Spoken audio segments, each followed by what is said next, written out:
Okay, guys, I lost the baby, and I don't know exactly where I put it. It has to be around here somewhere. Okay, so some of you guys are probably wondering.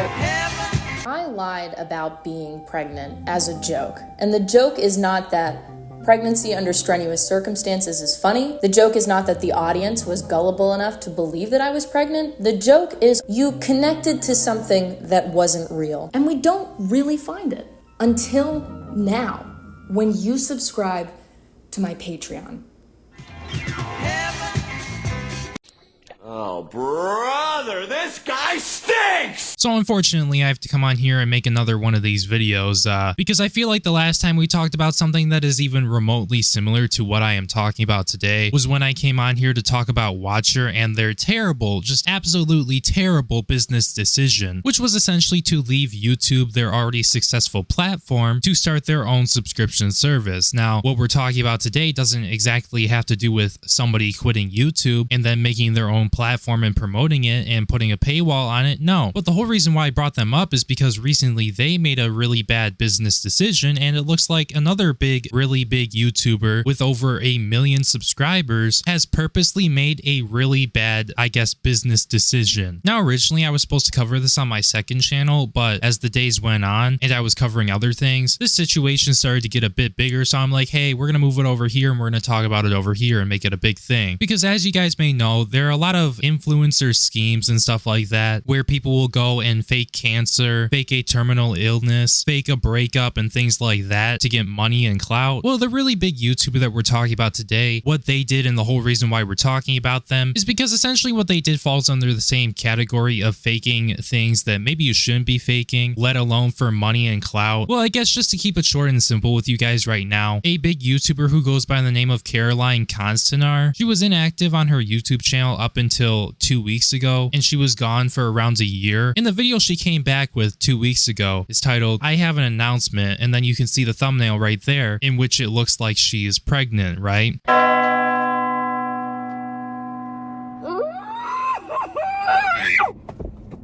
I'm good, guys. I'm actually so good.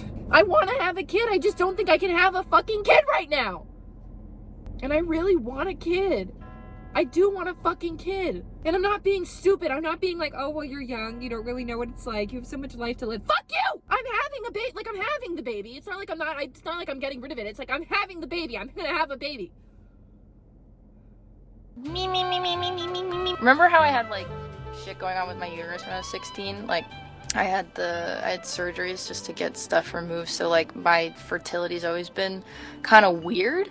I'm pregnant, and if there's any kind of like surgical intervention, I could really fuck up my fertility. Like I might not be able to have a kid again. And then the other thing is that if I have this kid, it's very likely that I won't be able to have another one. Now, knowing that she does a lot of bits, I mean, seeing this video right here, I mean, it really is hard to tell because, I mean, this video, like, it genuinely actually looks like it's real. And these are things that she's actually going through. Like, nobody would ever think that something like this, something as big as this, like having a child and becoming pregnant and having to go through that, like, nobody would ever think that it would be fake, despite the fact that she's a satirical YouTuber and does a lot of bits on her channel for her content. Like, nobody was really thinking that. And a lot of people thought that this was real, and a lot of people were empathizing with her. Like, as you guys can see right here, there are comments down under her video, under this one. These were put up right after the video was put up, and you can see, like, people genuinely thought this was real, and people were not expecting this to be potentially fake. And this video was pretty well received, and everything looked like it was going good until she posted this video 3 days ago titled, I Lost the Baby. And oh brother, this is a fun video.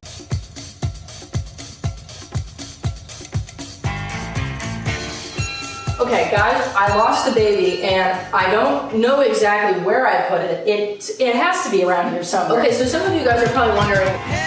Yeah, so haha funny. I lost the baby after convincing everybody I was pregnant. I faked the miscarriage. Like, how insensitive do you have to be to do something like this? And by the way, we're 12 seconds in. No, I am not pregnant. And I'm sure some of you are shocked. I'm sure some of you are not surprised at all. I'm sure some of you don't care. But some of you might be asking, when you're a content creator, the line between entertainment and reality is very blurred. Your audience will become very attached to an abstraction of yourself. And the odd thing is that this connection can become very personally meaningful to the viewers, whilst not being personally meaningful to the creator itself. Your attention is monetarily valuable to me. And unless you have some narcissistic tendencies, which a lot of us do, the experience of having a parasocial relationship with your audience can be very uncomfortable. So I'll be honest here, this is one of the parts of the video that I do agree with, and I really wasn't expecting to have to agree with anything, but yeah, definitely when it comes down to parasocial relationships and the audience thinking that they know you because, you know, they watch you constantly and they develop that connection, that parasocial connection to you, like it can definitely be weird sometimes. Like you'll get some weird comments on your videos of people thinking that they know you, like as if you guys are like best friends or something, or you'll get like a weird DM or something from literal strangers, because that's what these people are to you, being the creator. But also at the same time, the creator, like you don't know the creator personally, you only know what they put out on the internet, in which in her case she is putting on a character that I really doubt is her true self, like fully 100%, especially with all the bits that she does. And people overall see her as a happy person, but I mean, just going through this video, it looks like she, like a normal fucking human being, has issues in her life and, you know, gets emotional about things, and she isn't always happy. But once again, the audience is only seeing what this YouTuber, this creator is putting out. I'll give you an example. When I was 15 and I first started making content, I had a lot of people threaten to rape me every day. And if you could imagine, this was not fun. And the problem with this, beyond the obvious, is that there's no meaningful way to respond to this interaction. I mean, realistically, now that you think about it, I don't know why we're going over threats. And also when it comes down to threats and things that you don't want people saying on your channel, it's super easy, super duper easy. And when I was 15, I still had this YouTube channel, was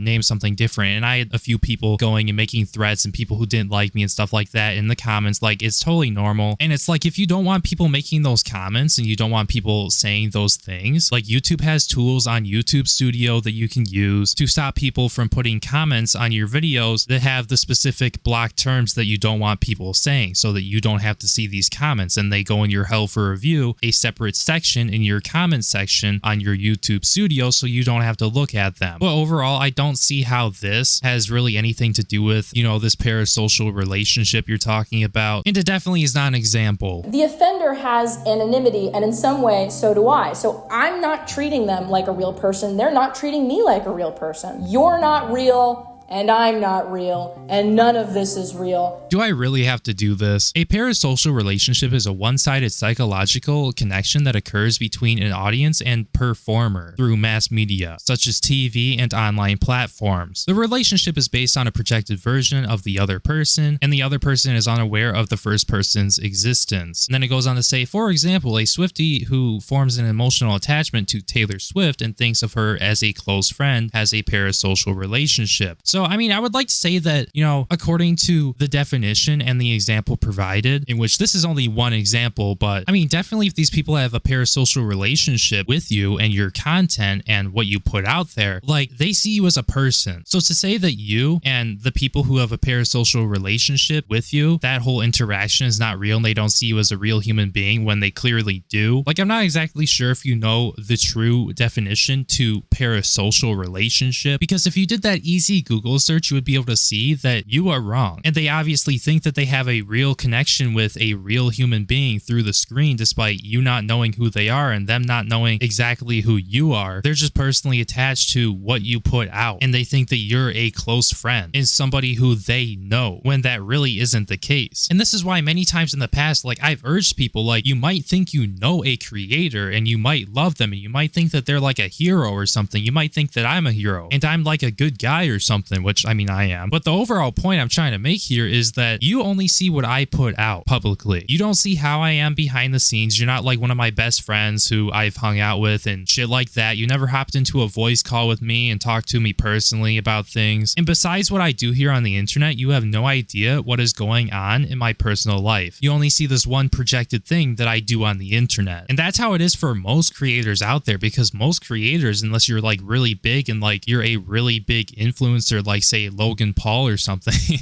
Logan Paul, a guy you definitely should not trust, by the way. Like, you're not really putting your whole life out there and every single thing that you're doing at every hour of the day, like, out there. So that's why I warn people every now and then. It's like the bigger creators that you look up to, sure, you might see the good sides of them, but you don't know if there's like a bad side that's like on the inside or like things like that. Just like how if you're in public and you meet a stranger out in public who seems like the coolest person ever, but then they get arrested for like abusing their wife and children, like, and it's just like you never know when it comes down to things like that. Like, we're strangers and you don't know if we're truly good people or not. So that's why in most cases a parasocial relationship is not a good thing, and that's why I urge people to control themselves and not become over obsessive over their favorite creators. Like, it's okay to enjoy somebody's content and what they put out, but just don't like make a really strong emotional connection to that creator, that person who you have no idea who they are besides what they do on YouTube. Now, I'm sorry for all the yapping. Let's continue. I will present myself on the internet because I want to desperately be seen and to connect to other people. And a lot of you come on the internet, a lot of you will engage on the internet because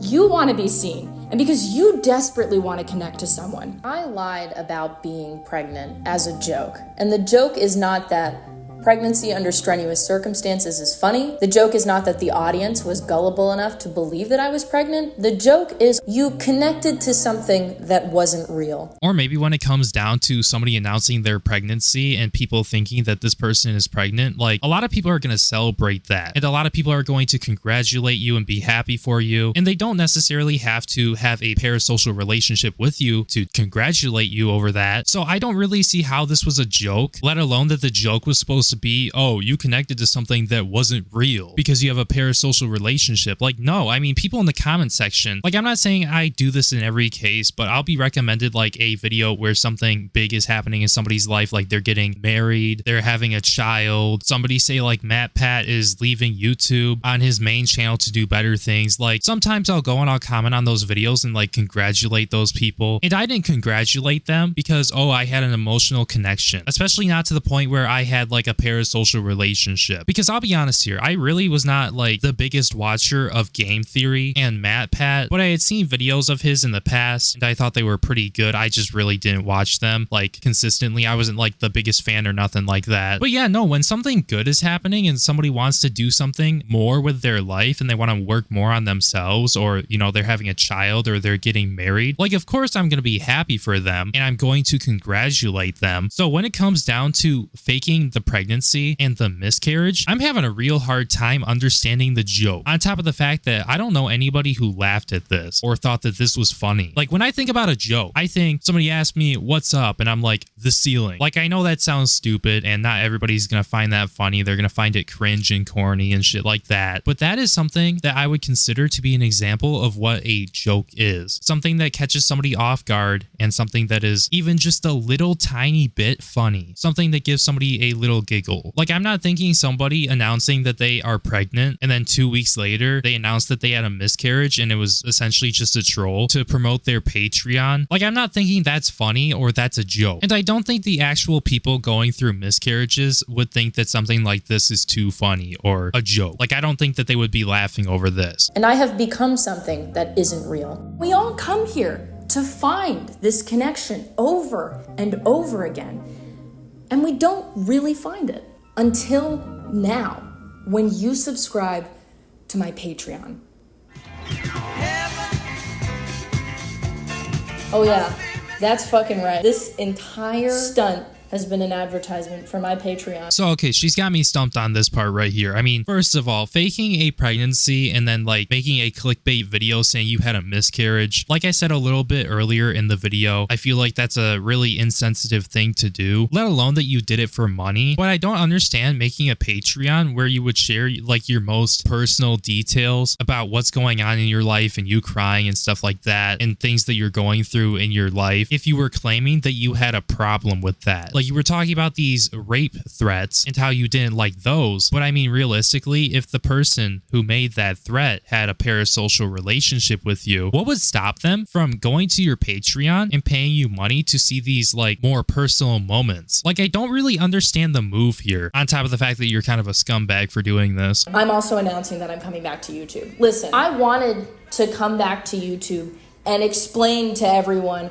why I had been gone and what had happened to me in that time that made me want to come back. But some of you in my audience are pretty weird, and I don't blame any of you. You know, you can't help being weird, but I didn't think that it would be healthy for me to expose myself like that to all of you. And that's why I decided to keep a lot of my more sensitive information behind a paywall. I'm gonna say it again. I don't understand it. She thinks that like putting it behind a paywall is gonna stop that from happening with people being obsessed with her and having the parasocial relationship, when I think it's gonna do the exact opposite. I think people are going to pay that little amount of money every month, and if they really wanted to and they're that obsessed, they could go for the $300 a month tier and get everything, including that top secret info. Like, I don't get it. If you don't like it, then why are you gonna put it behind a paywall and let it continue to happen? Like, it's beyond me. It just doesn't make sense. And this, once again, is all on top of the fact that she faked that pregnancy to promote her Patreon. And the joke that she's claiming she did wasn't even funny. Nobody laughed. Like, what a stupid thing to do. What a great way to get bad press about you. Because I originally heard this from Dexerto, and a lot of other creators are currently talking about this. Like, honestly, in my opinion, I think that this was just more of a money move than anything else, because what she was saying in her video that was promoting this just really didn't make any sense at all. I mean, if you don't want people to have that parasocial relationship to the extent that they did, then why would you just move it to a different platform where people can pay you money for the same stuff to continue on, thinking that, oh, it might stop these people? Like, it overall just does not make any sense to me. Kind of a scumbag for doing this, not gonna lie. I'm happy I'm not a fan of her. Happy I'm not a parasocial loser who finds this content to be entertaining. And honestly, it looks like her audience is backing her on this one, but this was kind of like a brain dead move, and there really isn't much more that I want to say. The only thing I think I would really want to say is that, like, I just don't understand how her audience is still backing her after this. Now, I'm not saying like she should have her career ruined because of this, but like, where's the backlash when you need it? Like, holy. Anyways, some people may not agree with this video, and that 100% is totally fine, but this is just how I feel about this situation. And I think with that all being said, I'm going to be wrapping up the video right there. Thank you guys so much for watching. If you happen to enjoy the video, make sure you like, comment, and subscribe so the video gets promoted more in the YouTube algorithm so more people will see it. Thank you guys so much for being a member to the channel. Your support really means the world to me, and I really do appreciate it. My name is Breone, and I will see you in my next video. Peace!